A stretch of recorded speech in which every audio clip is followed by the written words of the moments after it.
मैं अपने YouTube channel में आप सभी का स्वागत करती हूँ और मेरा नाम सुजाता पांडे है। इसके पहले मैं काफ़ी वीडियो बना चुकी हूँ BA first year, second year तथा थर्ड ईयर के बच्चों के लिए, और आज भी मैं लेकर आई हूँ।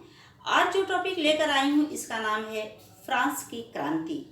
तो सबसे पहले मैं ये कहना चाहूँगी कि जो लोग चैनल को सब्सक्राइब नहीं किए हैं जल्दी से सब्सक्राइब कर लें, और यदि वीडियो अच्छी लगे तो उसे लाइक अवश्य करें, जिससे हमें पता चले कि वीडियो कैसी लगी, और अधिक से अधिक लोगों तक शेयर करें। तो आइए जानते हैं फ्रांस की क्रांति क्या है।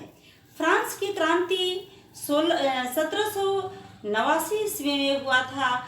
उस समय जिस समय फ्रांस की क्रांति हुई उस समय फ्रांस की दशा अच्छी नहीं थी, बहुत ही अस्त व्यस्त थी। उस समय वहाँ का शासक लुई 16वां था, जो बहुत ही अयोग्य और विलासी किस्म का व्यक्ति था। वो बहुत ही निरंकुश व्यक्ति था।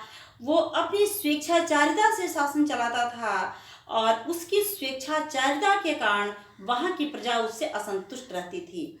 तो ये भी फ्रांस की क्रांति का कारण है। फ्रांस की क्रांति के समय वहाँ की राजनीतिक स्थिति बहुत ही छिन्न भिन्न थी। फ्रांस की क्रांति के कई कारण हैं, सामाजिक कारण, आर्थिक कारण, राजनीतिक कारण, धार्मिक कारण, कई कारण हैं जिनकी वजह से वहाँ की प्रजा में असंतोष फैला और ये एक क्रांति का रूप ले लिया। तो आइए जानते हैं कौन कौन से ऐसे कारण हैं। फ्रांस के शासक लुई 16वां के बारे में बताया जाता है, ये इतिहास में वर्णित है कि वो अपने राजधानी पेरिस से 20 किलोमीटर दूर वर्साय में एक आलीशान भवन में जाता था, और वहाँ अपने सुख सुविधा के लिए, अपने आमोद प्रमोद के लिए, अपने खान पान के लिए वो 15 लाख रुपए का व्यय करता था। और उसकी पत्नी जो थी वो भी बहुत ही विलासी किस्म की, विलासी प्रवृत्ति की स्त्री थी। उन दोनों के बारे में कहा जाता है कि ये दोनों मिलकर $2 करोड़ का अपव्यय किए थे, जिससे वहाँ की प्रजा थी वो काफ़ी असंतुष्ट थी। क्यों कि प्रजा के ऊपर कम ध्यान दिया जाता था। उस समय फ्रांस का में जब क्रांति हुई तो उसमें फ्रांस 3 वर्गों में बटा हुआ था, उच्च वर्ग, मध्यम वर्ग और निम्न वर्ग। उच्च वर्ग में राजा आते थे, पादरी आते थे, और धनी वर्ग के लोग आते थे, विद्वान वर्ग के लोग, उलेमा लोग आते थे। और जो मध्यम वर्ग था उसमें व्यापारी, बुनकर, कर वसूल करने वाले अधिकारी आते थे, और निम्न वर्ग में कृषक वर्ग के लोग, श्रमिक वर्ग के लोग आते थे, और बुनकर और भी जो दास किस्म के व्यक्ति थे ये सभी निम्न वर्ग में आते थे। तो इस प्रकार उच्च वर्गों के द्वारा निम्न वर्गों से अधिक कर लिया जाता था। कहा जाता है कि वहाँ का जो शासक लुई 16वां था उसके द्वारा इतना धन का अपव्यय कर दिया गया था कि वहाँ की आर्थिक स्थिति बहुत खराब हो चुकी थी, और उस स्थिति को मेंटेन करने के लिए, उसकी स्थिति को अच्छा बनाने के लिए जो निम्न वर्ग के लोग थे उनसे अधिक से अधिक कर वसूली किया जाता था। और कर न दे पाने की स्थिति में, या वो नहीं देना चाहते थे, या उनका विरोध प्रदर्शन उनके प्रति करना चाहते थे, यदि अपने विचार को व्यक्त करना चाहते थे उनके खिलाफ, तो उन्हें कठोर से कठोर दंड दिया जाता था, उन्हें भारी से भारी दंड दिया जाता था, और उनकी बातों की सुनवाई नहीं होती थी, ना ही मध्यम वर्ग के द्वारा और ना ही उच्च वर्ग के द्वारा। उन्हें एकदम, उनकी कंडीशन एकदम निम्न कर दी गई थी। उन्हें किसी भी प्रकार की आज़ादी नहीं थी, ना ही अपने विचारों को व्यक्त करने का, ना ही अपने मन से इच्छा अनुसार जीवन व्यतीत करने का, ना ही धर्म पालन करने का। तो ये भी कारण था एक फ्रांस की क्रांति का, जिसके कारण वहाँ के जो निम्न वर्ग के लोग थे वहाँ के, वो आक्रोशित थे मध्यम वर्ग और राजा के खिलाफ।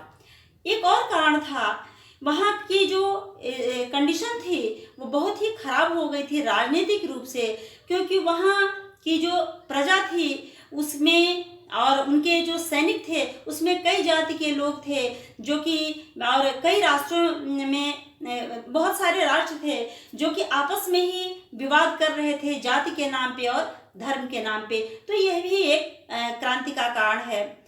एक और कारण है, वहाँ का जो ईसाई, क्योंकि वहाँ का धर्म जो था फ्रांस का मुख्य रूप से ईसाई धर्म था, और ईसाई धर्म भी उस समय दो भागों में बढ़ चुके थे, एक कैथोलिक धर्म और दूसरा प्रोटेस्टेंट धर्म। दोनों ही धर्मों में अक्सर विवाद की स्थिति बनती रहती थी, और कैथोलिक धर्म राष्ट्रीय धर्म माना जाता था, और राजा की स्वेच्छाचारिता के साथ शासन चलाया जाता था वहाँ पे। और राजा का ये कथन था कि जो भी कैथोलिक धर्म को स्वीकार नहीं करेगा उसको कठोर से कठोर सजा दी जाएगी। जो प्रोटेस्टेंट धर्म के लोग थे वे कैथोलिक धर्म के विरोधी थे, जिसके कारण उन्हें अच्छे पदों पे आमंत्रित नहीं किया जाता था, अच्छे पदों पे भर्ती नहीं की जाती थी। तो इस प्रकार से कई सामाजिक, आर्थिक, राजनीतिक, धार्मिक कांड थे जिसकी वजह से फ्रांस में क्रांति हुई और वहाँ की स्थिति बहुत अस्त व्यस्त हो गई। इसका प्रभाव यह पड़ा कि वहाँ पे पादरियों की जो सत्ता थी वह समाप्त कर दी गई, उसके स्थान पे मध्यम वर्ग में सत्ता का हस्तांतरण किया गया। दूसरी चीज कि शिक्षा पर एकाधिकार पादरियों का था, जो कि चर्च में जो भी शिक्षा दीक्षा लोगों की जाती थी वह कैथोलिक धर्म के अनुसार की जाती थी, उसमें अंधविश्वास रहता था। राजा की शिक्षा के अनुसार की जाती थी, उसके स्थान पर वहाँ का जो धर्म है वह उसमें राष्ट्रीयता और भ्रातृत्व और एक रूपता पूर्ण वहाँ की शिक्षा दीक्षा की जाने लगी। वहाँ पे सामंतवादी प्रथा का अंत हो गया, लोप हो गया उसके स्थान पर प्रजातंत्र ने स्थान ले लिया और वहाँ की आर्थिक स्थिति में भी काफ़ी सुधार आया। तो बहुत सारे ऐसे कांड थे जिसकी वजह से फ्रांस में परिवर्तन आया और एक नवीन युग का प्रारंभ हुआ।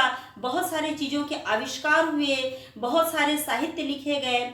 वहाँ के कुछ दार्शनिक थे, रूसो थे और बहुत सारे दार्शनिक थे जिनके विचारों का प्रभाव पड़ा और इस प्रकार पड़ा कि वो स्वतंत्रता, समानता और भ्रातृत्व के पोषक हो गए। ऐसे विचारों से वो ओतप्रोत हो गए, वहाँ की जनता ओतप्रोत हो गई, जिसकी वजह से यह राजा के खिलाफ, कैथोलिक धर्म के खिलाफ जो है उनके मन में आक्रोश उत्पन्न हुआ और यह भी एक क्रांति का कारण बनी। तो इस प्रकार से फ्रांस की क्रांति के बारे में आज हमें पता चला और आगे हम अगली वीडियो में लेकर आएंगे इंग्लैंड की क्रांति और भी बहुत सारी चीज़ों के बारे में बहुत सारी वीडियो लेकर आएंगे।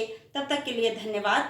और यदि वीडियो अच्छी लगी तो कमेंट बॉक्स में कमेंट अवश्य करें कि आपको वीडियो कैसी लगी। यदि कोई सूचना हो, कोई बात शेयर करना चाहते हैं, वो भी कमेंट बॉक्स में अवश्य दें। धन्यवाद।